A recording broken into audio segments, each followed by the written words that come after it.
2 ou 3 reunidos no nome dele, ali ele estaria presente. O Senhor, ele não precisa dessas 4 paredes para estar habitando dentro da sua vida.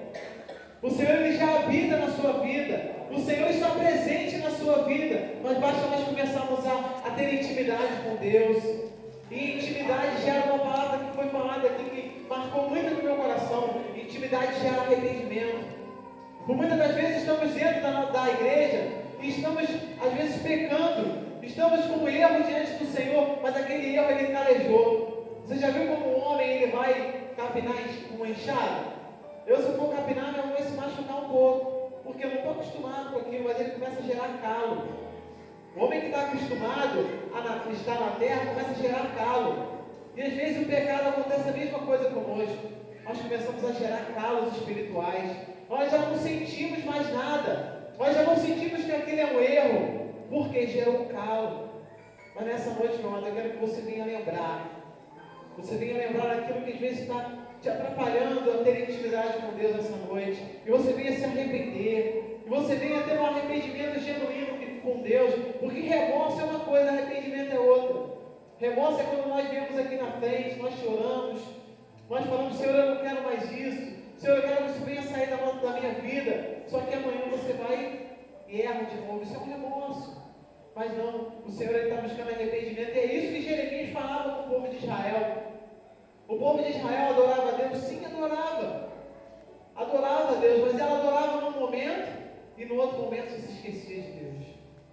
Ela não gerava arrependimento. E Jeremias muitas das vezes falava isso, que nós temos que mudar, que nós temos que ser como vaso, nós temos que nos quebrantar diante do Senhor. E isso levou ele a estar numa prisão, num calabouço. Meu amado, eu não sei se você hoje está no calabouço. Eu não sei se essa noite prisões espirituais estão te prendendo de adorar ao Senhor. Mas nessa noite, pelo sangue de Jesus que foi derramado naquela cruz, essas prisões, esses grilhões vão ser rompidos.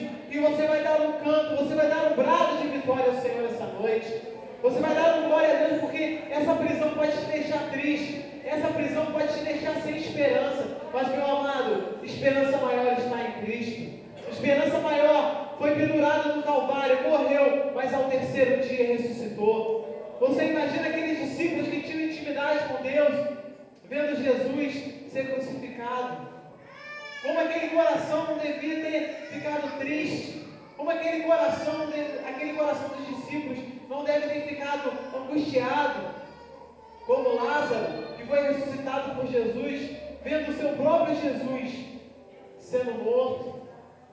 Você imagina essa situação, você imagina um amigo que você tem uma intimidade muito grande, aquele amigo partir.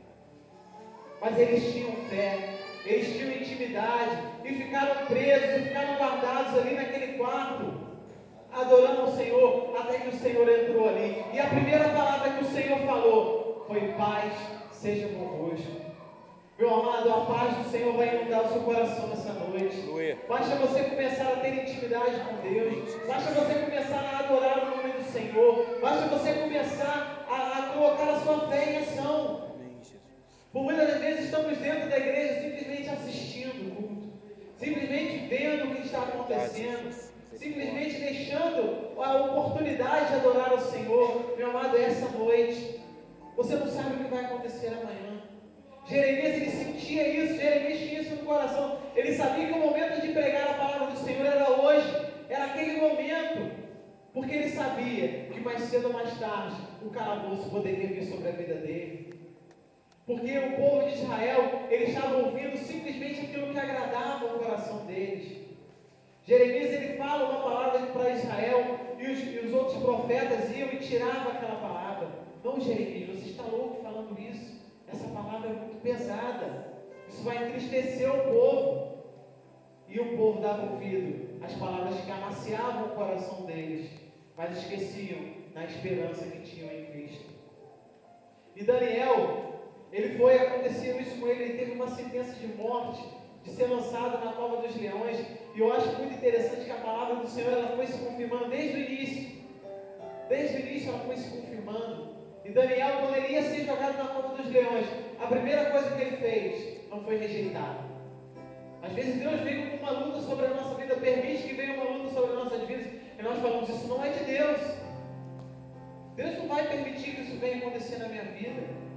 Em vez de orarmos, vamos correr para o vizinho, vamos falar com um, vamos falar com o outro, mas esquecemos de buscar o presbítero da nossa igreja, esquecemos de buscar o nosso líder, esquecemos de buscar a Deus, e às vezes falamos, essa luta não é de Deus.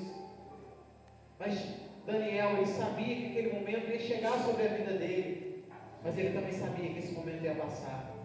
Meu amado, essa noite você pode ter entrado aqui sem esperança.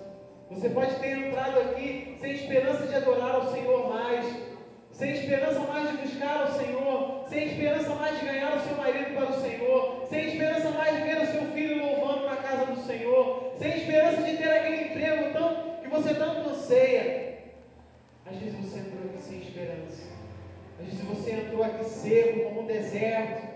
Às vezes você entrou aqui angustiado, com a sua alma angustiada. Mas eu venho te dizer essa noite, meu amado, creia que o Senhor pode mudar a situação da sua vida.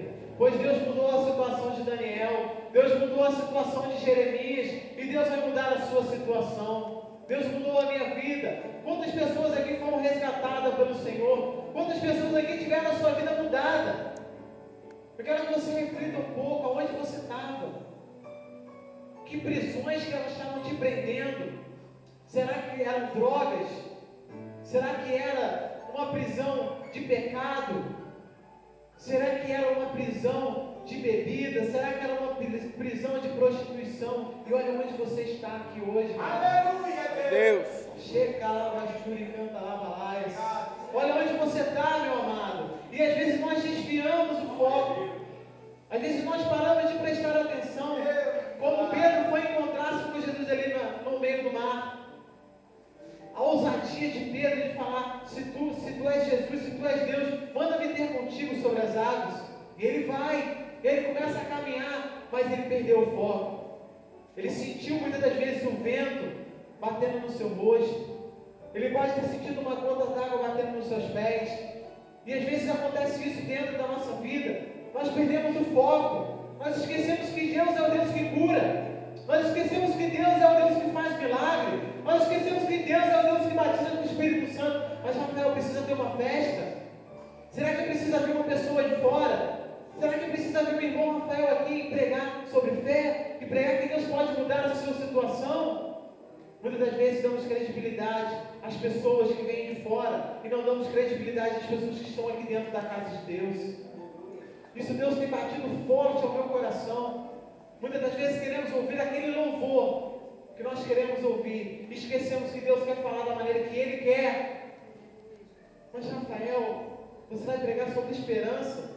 Eu precisava ouvir tanto sobre batismo com o Espírito Santo. Batismo com o Espírito Santo é através da esperança. Pois a palavra de Deus diz que Paulo ele diz assim, que você tem que saber a esperança que você está vivendo. Você tem que saber explicar a esperança. Como o irmão Leonardo estava falando aqui, quantas vezes nós somos abordados e nós não sabemos nem explicar a nossa esperança. Nós não sabemos nem explicar em quem nós cremos. Meu amado, se a sua esperança hoje é o Senhor, comece a glorificar o nome dEle. Se a sua esperança hoje é o Deus, glória a Deus, que te criou, comece a adorar o nome dEle. Comece a buscá-lo. Se a tua esperança é o Jesus que morreu na cruz do Calvário e ressuscitou ao terceiro dia, comece a adorar a Ele, pois Ele é a sua esperança. E um outro alicerce que eu tenho aqui é a adoração no meio das tribulações. Como o irmão Leonardo estava falando aqui, meu amado, adorar a Deus quando tudo está muito bom é muito fácil. Adorar a Deus quando nós temos dinheiro no bolso é muito fácil. Adorar a Deus quando temos um carro bom é muito fácil. Mas, meu amado, quero ver nós adorarmos ao Senhor quando nós estamos na luta. Quando o pregador está pregando aquilo que nós não queremos ouvir, isso é o momento de adorar.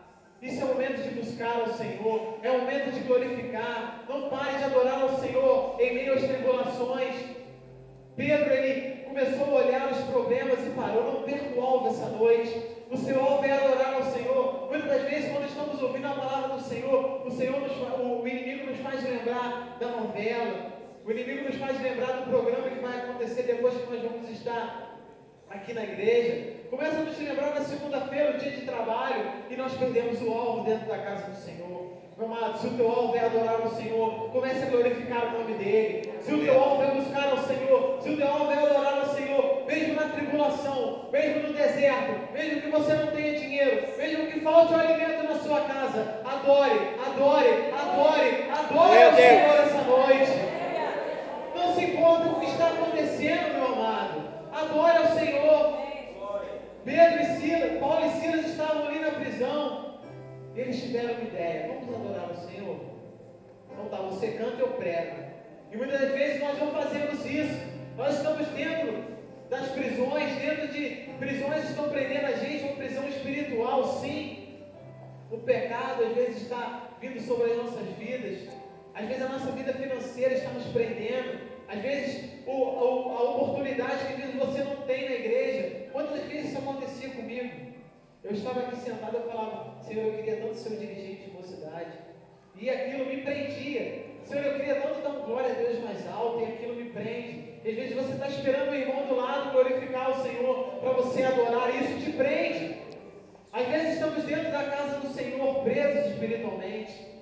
E Deus tem batido isso no meu coração muito forte, que nós não devemos ser presos espirituais, que nós devemos ser livres, porque o pecado, aquilo que nos trazia prisão, aquela célula que às vezes o inimigo estava colocando sobre você, ela foi presa no Calvário.